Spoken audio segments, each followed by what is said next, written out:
Belanda bangkrut. Hal itu disebabkan karena dampak Perang Jawa yang dipimpin Pangeran Diponegoro dan dampak krisis ekonomi Eropa pasca Perang Dunia I. Untuk mengatasi kebangkrutan negeri, maka dibentuklah HVA pada tahun 1879 dengan mengelola 39 unit usaha produksi dan 7 komoditas perkebunan. Masa kejayaan HVA dimulai tahun 1890 dan di tahun 1925, gedung kantor HVA yang saat ini Anda lihat dengan gagah berdiri untuk pertama kalinya menjadi simbol kejayaan perusahaan modern yang mengangkat sebuah negeri dari kebangkrutan. Kami, bangsa Indonesia, dengan ini menyatakan kemerdekaan Indonesia.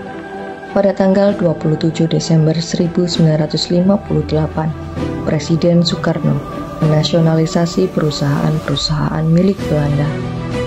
Dan kembali, gedung HVA ini menjadi saksi sejarah pembangunan ekonomi pertama bangsa Indonesia melalui Perusahaan Perkebunan Nusantara atau PPN. Pada tahun 1996, gedung HVA yang berada di Jalan Merak nomor 1 Surabaya menjadi gedung PTPN 11 yang merupakan penggabungan dari PTPN 20, PTPN 24, dan PTPN 25. Dan pada awal tahun 2024 menjadi gedung kantor PTPN 1 Regional 4 yang merupakan penggabungan dari PTPN 10 dan PTPN 11. Gedung HVA atau kini merupakan gedung kantor PTPN 1 Regional 4 tidak hanya menjadi saksi sejarah perjalanan perusahaan perkebunan di Indonesia, tetapi juga menjadi bukti bahwa sektor perkebunan, khususnya tanaman tebu dan industri gula, memberikan sumbangsi ekonomi besar bagi pembangunan bangsa, menjadi tonggak ekonomi sejak era Belanda sampai Indonesia merdeka. Dan dari gedung kebanggaan kita semua ini, yang kokoh tidak termakan oleh waktu, akan melahirkan optimisme bahwa apapun yang terjadi dapat kita lalui bersama.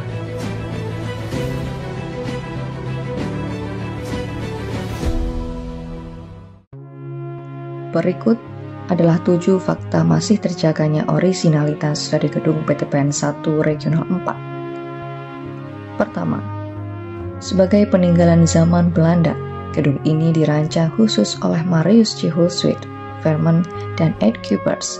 Ketiganya merupakan arsitek ternama pada masanya.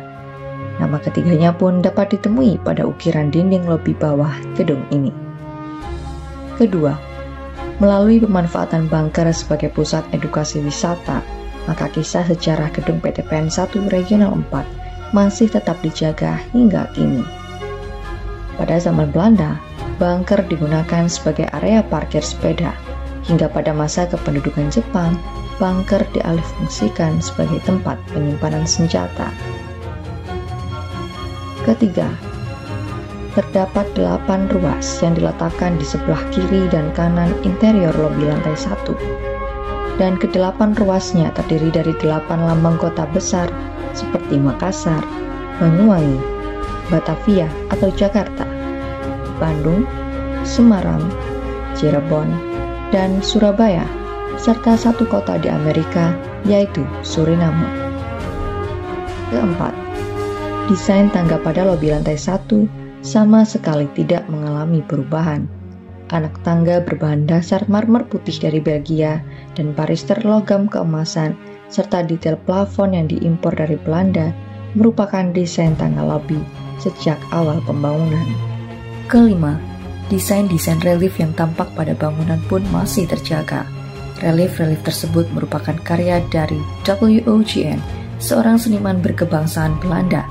Di bagian relief burung Garuda saat ini, terdapat relief Tugu Pahlawan di sebelah kiri dan lambang kota Surabaya di sebelah kanan, yang sebelumnya pada zaman Belanda, relief tersebut berisi patung Direktur HVA Biederinck.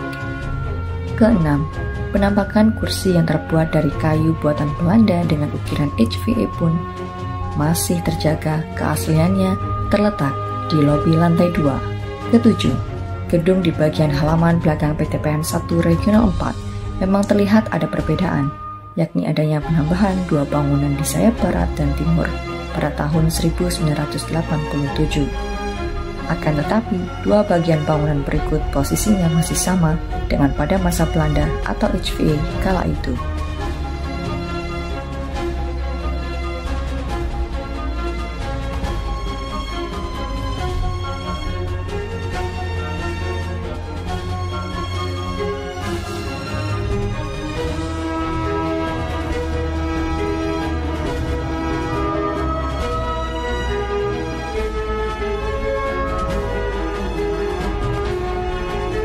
Waktu terus berlalu, era terus berubah, tapi kebanggaan akan tetap terpatri. Dan kita tidak boleh berhenti di sini, karena semua bisa kita lalui. Berdiri tegak untuk kejayaan Ibu Pertiwi.